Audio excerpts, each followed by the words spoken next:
बनाते हो, जैसे शादी का सत्संग करना है तो उसको मेला कहो, उसको सत्संग नहीं कह सकते, क्योंकि वहाँ इकट्ठ है, मेला है।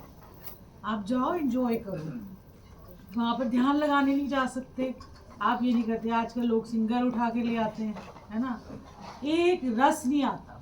आज आप देखो, कुछ कहने की जरूरत नहीं है, शबद गुरबानी चली टोटल, और इतना रस बरसा, इतना रस बरसा कि आप जाके देख लो। सिंगर सिर्फ दिखावे के लिए सत्संग नहीं करना है। ये तो ये ना, एक ने दूसरे को कहा, दूसरे ने तीसरे को कहा, ऐसा होना चाहिए, वैसा होना चाहिए, और सब ड्रामा ड्रामा हो रहा है, और हम भी उसका पार्ट है, हम भी चल फिरते हैं सिर्फ गुरुजी के नाम पे। पर गुरुजी ने तो कभी नहीं ये बोला, अगर करना है तो बोलो हाँ गुरुजी का मेला लग रहा है जी, आ जाओ सारे एंजॉय करते हैं मेला, बस सब एंजॉय करो। गुरुजी ने मनाही नहीं करी है। ऐसे ही जैसे शादी से मुझे याद आ गया कि एक बार हमको गुरुजी ने इनवाइट किया शादी पे, मेरा गुलाब जामुन गोल गोल कर दो तो शादी पे इनवाइट किया, हम तो बड़े सुपर एक्साइटेड हो जाते हैं कि एक्स्ट्रा इनविटेशन है, क्योंकि गुरुजी भी जाएंगे वहाँ पर। कई बार गुरुजी सबको इनवाइट करते थे और खुद नहीं जाते थे शादियों पे। तो वहाँ पर आई थिंक सुधा आंटी के जो ब्रदर है, उनकी बेटी की शादी थी, तो हम तो सुपर एक्साइटेड होते थे कि गुरुजी हमको बुलाएंगे, हमें ये करेंगे। तो उनके 2-3 फंक्शंस थे, तो सारे फंक्शंस में बुलाए, तो गुरुजी भी आए। अब ये देखो, उन्होंने हमको रोका नहीं, उन्होंने हमको अपने पास बैठने नहीं दिया। भाई आप ये देखो, उन्होंने क्या किया कि उन्होंने बोला, वहाँ ड्रिंक्स भी सर्व हो रही थी, नॉन वेज भी सर्व हो रहा था, बहुत स्मोक भी चल रहा था, गुरुजी आराम से बैठे हुए थे, और ऐसे बैठे, और जब हम उनके पास, हमारा मन ना लगे वहाँ, हम तो आ गए गुरुजी की वजह से मधुमन, हमारा मन ही नहीं लगता था उनके बिना। वो अकेले चुपचाप अपनी पैंट शर्ट में आए थे, बैठे थे, एंड फिर जब उन्होंने ये करी तो मैं बैठ के, कहते इधर नहीं बैठना, जाओ इंजॉय करो, डीजे लगा हुआ है और सब इंजॉय करे, गुरुजी अकेले बैठे हुए हैं। अब वहाँ पर आप शब्द कीर्तन तो नहीं लगा सकते, थोड़ा दिमाग लगाना चाहिए। गुरुजी को भी पता था कि कहाँ पर क्या करना चाहिए, कितना, अगर आप बड़ा सा ऐसे रखते हो, सिंगर बुलाते हो, सिंगर की शायद कमाई होनी है, उसकी भी रोजी रोटी चलनी है, हम तो ये कहते हैं, बट अगर गाना है गुरुजी के लिए तो बेसुरा नहीं गाना, रियाज करो, सीखो। सिर्फ पैसे कमाने का एक जरिया मत बनाओ, पैसे कमाओ बट उसके साथ आलाप भी करो, उसके साथ वो रूह तो जोड़ो। एक एक कीर्तन या कितना टाइम लगाता है, शब्द कीर्तन को गाने में राग पक्के करता है, यहाँ तो जो उठ खड़ा होता है सिंगर बन जाता है, और हम ही उसको बढ़ावा दे देते हैं। सो जब सत्संग है तो उसको सत्संग की तरह ही रहना। आज कितना, ये वाला मौका नहीं मिलेगा दोबारा, आई एम टेलिंग यू, जो आज है वो आज है, और यही मौका नहीं मिलेगा दोबारा से। अब आप ये सोचो कि आप ये सेम आप वो चीज़ क्रिएट कर सकते हो, नहीं कर सकते। हर रोज़ इवन गुरुजी के पास भी हम जाते थे, तो अगर जैसे थर्सडे फ्राइडे सैटरडे संडे गए, तो थर्सडे को अलग फीलिंग आती थी, फ्राइडे को अलग फीलिंग आती थी, सैटरडे को, तो 2 दिन कभी एक जैसे नहीं होते। तो ऐसे ही एक और शादी में, अब शादी का ही आ गया मेरा तो दिमाग में, मुझे हमें बुलाया, तो गुरुजी ने ना कहा कि उनको बुलाया, हम भी तैयार थे, रोके चले गए, गुरुजी ने इनवाइट भेजा था।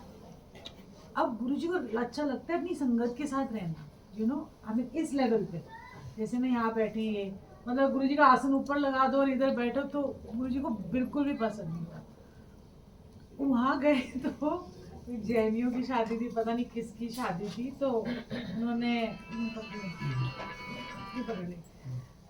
उन्होंने क्या किया, इतना ऊंचा पेडेस्टल लगाया, सीढ़ी ऐसे करके, वो लकड़ी के नहीं होते स्टेज, इतना ऊंचा। अब हम चढ़े ऊपर गुरुजी को मत्था टेकने, उतरे, गुरुजी अनकंफर्टेबल, हम अनकंफर्टेबल। तो मन में सिर्फ इतना ही आया कि गुरु अपनी संगत के साथ ही खुश रहे। गुरु को ये ऐसा अच्छा लगता है। गुरु को आप फूलों से इतना ढक देते हो कि गुरु तो नजर ही नहीं आता। आपकी डेकोरेशन बड़े मंदिर में भी क्या होती है, ये इतने फूल और इतने बेर होते हैं, वो आसन ही दिखाई नहीं दे रहा होता हमें, तो किधर बैठा है मेरा गुरु। उतना करो जितना कि आपको गुरु नजर आए, क्योंकि गुरु जी की जो गद्दी है ना, ये कल्याण की गद्दी है, तो इसको ढकोगे छुपाओगे क्या कर लोगे। एक तो वैसे ही टिकोजी लगाई होती है मैंने मंदिर में, वो तो आसन तो नजर ही नहीं आता, उन्हें टी पॉट पे लगा देते हैं वो। तो मैं हमेशा कहती Guru ji I don't like you tea cosy, you know, teapot के ऊपर टिकोजी डाल के रखी है, असल चीज़ नज़र नहीं आती आपको। चलो सफाई के लिए भी अच्छा है, बट उनको इतना करो कि आज आपको महसूस होता है कि वो यहाँ बैठे हैं, और इतना ऊंचा भी उनको बैठा के रखोगे तो वो अनकंफर्टेबल होते हैं। क्योंकि गुरु जी संगत में होते हैं एंड उनको अपनी संगत बहुत प्यारी होती है। और ये मत सोचो कि कई बार क्या होता है कि संगत में भी आपस में ना बड़े मनमुटाव होते हैं, ईगो हासिल्स, सेवा को लेके, खासकर बड़े मंदिर के जो सेवादार होते हैं उनको रहता है कि मैं बड़े मंदिर में मेरे को मेन हॉल की सेवा चाहिए, मुझे विजिबल रहना है, मुझे दिखना चाहिए। या इवन पुरानी संगत में भी होता है कि हम पुरानी संगत है, हम पुराने हैं, हम ज़्यादा जानते हैं, कुछ भी नहीं जानते। जब ये बात कहते हो तो वहाँ कुछ नहीं जानते, तो वहाँ ईगो हासिल आती है, कोई किसी को बुलाने को राजी नहीं है, गुटबाजी। आई एम सॉरी टू से, एक गुरुजी ने इतना सिंपल सौम्य आपको एक सत्संग दिया, आपको दर पे बुलाया, आप जिस दर पे गए, जिस हालात में गए, आप भूल गए, आप पॉलिटिक्स में पड़ गए, आप वो भूल गए कि गुरु मतलब जाते हो तो आपको पता है आपका कनेक्शन बनता है, आपको लगता है गुरु जी ने कल्याण किया, बट उसके बाद आप संगत में फंस जाते हो, उनके साथ फंस जाते हो, फिर ये फंसते हो, फिर वो फंसते हो, फिर कहते हो ये हो गया वो हो गया, पॉलिटिक्स करते हो, तो आपका गुरु से कनेक्शन टूटना ही टूटना है, क्योंकि गुरु तो है ही नहीं आपके आसपास के। और खासकर मैं हमेशा कहती हूँ कि सेवा करने से पहले जुड़ जाओ, जुड़ो फिर सेवा करो, तब आपको समझ में आएगा कि जब आप जुड़ के सेवा करते हो तो आप संगत को सर्वोपरि मानते हो, अपने आप को नहीं मानते हो, ना बैज के लिए काम करते हो, आप सोचते हो कि ये गुरु जी की संगत है, इसी की सेवा करनी है, इसको कड़वे बोल नहीं बोलने, पता नहीं कौन किस आत्मा से दुखी आया है, कौन सी उसकी कहानी चल रही है, आप उसको जाते फटाक फटाक बोल देते हो, अकल नहीं है तुमको। और बोल भी कितने माड़े बोल, कितने गंदे बोल, किसी का दिल दुखा देते हो, तो वो बंदा गुरु के पास पहुंचते पहुंचते कहता है इसका दर ही नहीं जाना, बुलाया तो गुरु जी ने था उसको, पर उसकी भी गलती नहीं होती, वो क्या करे, वो हर जगह से दुत्कारा हुआ, यहाँ भी उसको हम जैसी संगत उसको दुत्कार देती है। ये नहीं कि उसको प्यार से, उसका दुख है, हमें क्या पता किस, आपको क्या पता, मुझे क्या पता आपके अंदर क्या चल रहा है, हमें नहीं मालूम, पर एटलीस्ट इतना तो कर सकते हैं अदब से कि उसको उस दर तक लेके जाएं प्यार से, कि उसको लगे कि हाँ कोई है, तो वहाँ जाके वो अपना कनेक्शन वो खुद बनाएगा, उसकी जर्नी खुद होगी, हम तो कुछ नहीं कर सकते इसमें। सो इन सब चीज़ों के लिए पहले जुड़ो फिर सेवा करो। लोग आते ही सेवा करनी शुरू कर देते हैं, जी है सेवा वो सेवा, वो तो सोचते हैं बस ऐसे बांटना है, बस गुरु जी की सेवा होगी। नहीं, मायने कितने बड़े हैं, कितने बड़े मायने हैं सेवा के। आज सेवा है, दो दिन बाद सेवा भी नहीं होगी, कुछ चीज़ परमानेंट नहीं है, आपकी रुतबे परमानेंट नहीं है, आपकी सेवा परमानेंट नहीं है, कुछ भी परमानेंट नहीं है, सब गोल चक्री यहीं पर ही है। बट एक बात याद रखना कि गुरु से जब जुड़ना होता है ना, तो वो आप अपने आप जुड़ जाओ। मैं आज गुरु जी को यही बोली थी, मैंने कहा पता नहीं हमारे कितने माड़े कर्म हो गए, कितनी हमारी, हम पता नहीं कितने जन्मों से क्या क्या इकट्ठा करके ला रहे, पर आपने उनको एक्सेप्ट किया, और आज तक जैसे 20 साल हो गए, किसी को 22 साल हो गए, किसी को 10 साल हुए, आज तक हम इनसे कनेक्शन फील करते हैं। आज ये जो वाइब्रेशन है ना, मतलब आज तो धरती, आई मीन यहाँ पर हर चीज़ की एक महत्व होता है, बाद में बताती हूँ। सो मैं किधर से जो सुन रहा होगा मुझे बता। वाइब्रेशंस हैं जो आज हम नहीं, उससे पहले क्या बोलूँगी? सेवा जुड़ना। नहीं आप कह रहे थे कि गुरुजी आपने हमें एक्सेप्ट किया है। हाँ, मैंने कहा अगर आपने देखा, ये सुन रही 20 साल से अगर सेवा बख्शिए कर पा रही हूँ, उनकी मेहर। एक दिन भी नहीं मैं कह सकती कि हम कनेक्टेड हैं जी गुरुजी से। उन्होंने हमारा कनेक्शन बनाए रखा है। हम कितने उतार चढ़ाव से जाते हैं, कितने कुकर्म भी करते हैं गुरु को मिलने के बावजूद, तब भी वो हमको बुलाते हैं, प्यार से बिठाते हैं, माफ करते हैं और कहते हैं आ जा, कोई ना। सो आप ये देखो कि उन्होंने आज तक जोड़े रखा। मैं कभी भी गुरुजी को ये नहीं कह सकती कि यू नो इतने उतार चढ़ाव, उनको पता है कि किसकी डोज कहाँ पर मिलनी है। मैं भी 4-5 दिन से फुकी हुई थी, मैं कहा गुरुजी घर के काम कर मेरे दोनों हेल्थ नेपाल चले गए 15 दिन के लिए, और मैं किसी को घर में घुसाती नहीं, तो झाड़ू पोछा भी करो, बर्तन भी करो, कपड़े भी काम करो, साथ में अपना क्रोशे का भी काम करो 12 बजे तक। और फिर मैं सोचूं, फिर सत्संग कोई नहीं, प्ले लिस्ट नहीं बनाई, कभी इधर भागी कभी उधर भागी, इतनी थक टूट गई। मैं कहा गुरुजी इतनी थक टूट गई, और जैसे ही कार में बैठी सत्संग में आने के लिए, भाई किधर गया, कौन सा काम, कौन सी थकावट। सो देखो, और क्या रिजुविनेट कर दिया मैं वापस, जिसको कहते हैं ना आपको जान डाल देते हैं। तो कितनी किसको डोसेज मिलनी है, कितनी बार किसको बुलाना है, बट एक आपका अच्छा कर्म होना चाहिए कि आप जैसे गुरुद्वारे जाते हो, आप कभी देखो दरबार साहब जाते हो, वहाँ पर तो गोविंद साहब हैं, सब सेवा कर रहे हैं, बट जो भाव लेके दरबार साहब जाते हैं, जो सेवा करते हैं, उनको आपके पैसे से लेना देना नहीं, आप कौन से रुतबे से आते हो, क्या आते हो, कोई लेना देना नहीं है। और वो जगह और पवित्र होती है, एक गुरुओं ने पवित्र बनाई होती है, एक उनकी संगत पवित्र बनाती है, साथ में भाव डाल डाल के जिस भाव से सेवा करते हो उस और पवित्रता बढ़ती है, एंड इट इज मेंटेन्ड। आप कितना भी पाप करके आते हो, आप कोई भी हो, वहां जाके आपको लगता है कि अरे मैं क्या कर बैठा, वो जो भी हो, आई डोंट नो, बट जब वो सेवा करता है उसको नहीं लेना देना आप कौन सी सेलिब्रिटी। हमारे यहाँ तो ब्लडी कोई सेलिब्रिटी भी आ जाए, फोटो खींचने खड़े हो जाते हैं ऐसे, हमने देखो, और फिर फेसबुक पे डालते हैं, see you know she also comes, he also comes.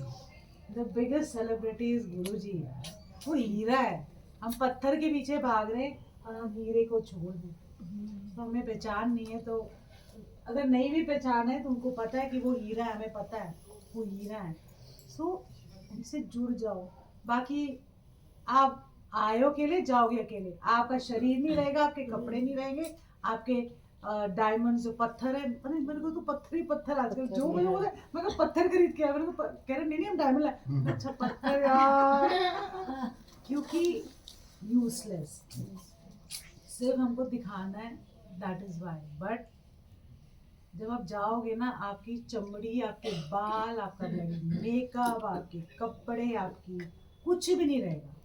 सो जब आपको लगे कि मुझे उससे ज़्यादा अच्छा होना चाहिए, मुझे दिखाना है, तो आप ये सोच लो कि जाना तो ऐसे ही है, कुछ भी नहीं रहना। 2-4 दांत अगर ठीक ठाक है, टूट के ना हो तो वो रह जाएंगे, हड्डी के 2-3 पीस रह जाएंगे अगर गले में।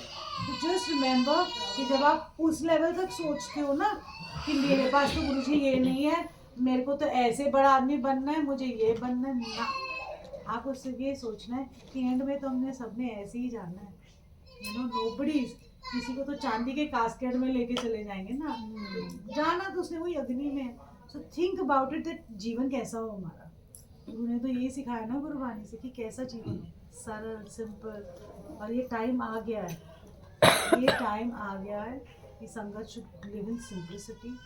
जितना दिखावा करोगे, शादियों में भी जितना दिखावा करोगे, बढ़ चढ़ के करते हो, कर्जे लेके शादियां करते हो, आप और फिर गुरु को बोलते हो हाय गुरु जी, क्या करें, क्योंकि आपने सिंपलिसिटी। गुरु जी भी तो शादी आपको पता है कैसे कराते थे?